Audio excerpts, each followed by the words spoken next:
हम पढ़ेंगे परिवार विषयक साम्यवाद के बारे में, जिसे पत्नियों का साम्यवाद भी कहा जाता है। प्लेटो ने अपने ग्रंथ रिपब्लिक के अंदर केवल निजी संपत्ति को निषेध नहीं किया है।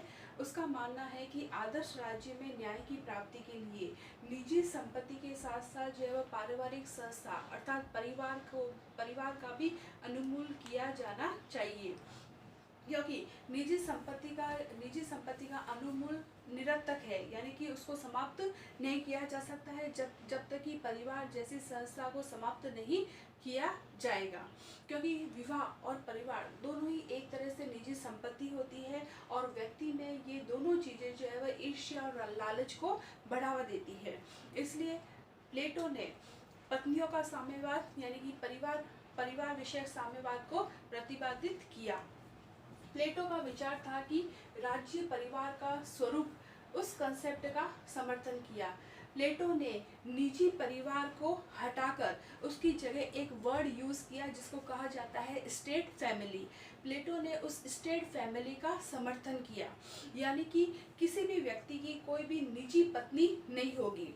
सभी स्त्री पुरुष जो है वह सामूहिक रूप से रहेंगे, सामूहिक रूप से वो राज्य के बैरक में निवास करेंगे और सभी स्त्री पुरुष का उसने सामाजिकरण कर दिया है, यानी कि किसी भी व्यक्ति का कोई भी निजी परिवार नहीं होगा।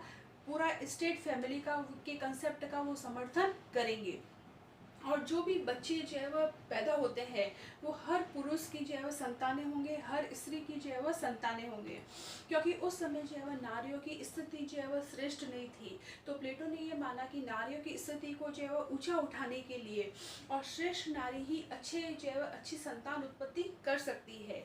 इसलिए किसी भी व्यक्ति की कोई निजी पत्नी जो है वह नहीं होगी, वह सामूहिक रूप से जो है वह रहेंगे, सामूहिक रूप से जो है वह निवास करेंगे और हर स्त्री पुरुष से जो बच्चे उत्पन्न होंगे वो सभी की संतानें कहलाएंगे।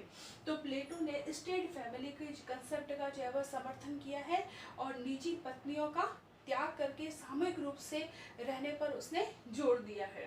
फिर प्लेटो ने कहा है कि जो राज्य है वो बच्चों के पालन पोषण की जिम्मेदारी लेगा, यानी कि माताएं जो है वह बच्चों को दूध पिलाएगी, लेकिन राज्य उसके लिए जो है वह उस समाज के अंदर जो है वह शिशु गृह की व्यवस्था करेंगे और वहाँ पर महिलाएं जो है वह अपने बच्चों को जो है वह राज्य की देख रेख में दूध पिलाएंगे और बच्चों को पता नहीं होगा कि उनकी माताएं जो है वह कौन है। उसके अलावा जो महिलाएं होंगी उनकी संतान उत्पत्ति की जो आयु होगी वो होगी 20 से 40 वर्ष और जो पुरुष होंगे उनमें संतान उत्पत्ति की आयु होगी 25 से जो है वह 45 वर्ष तक वो संतान उत्पत्ति जो है वह कर सकते हैं। और बच्चों को संबंधों का ज्ञान तब होगा जब जो संरक्षक वर्ग के अंतर्गत जो भी बच्चे आते हैं तो वो सामुदायिक जीवन से जुड़े हुए रहेंगे, यानी कि अगर कोई पुरुष जो है वह वर बनता है तो 10 माह तक जो भी बच्चे पैदा होंगे वो सब उसकी संतानें होंगी और अगर बच्चों के भी बच्चे होंगे तो उनके लिए वो ग्रैंड फादर होंगे और ग्रैंड मदर होंगी और एक प्रजनन काल में जितने भी बच्चे पैदा होते हैं वो सब एक दूसरे के भाई बहन होंगे।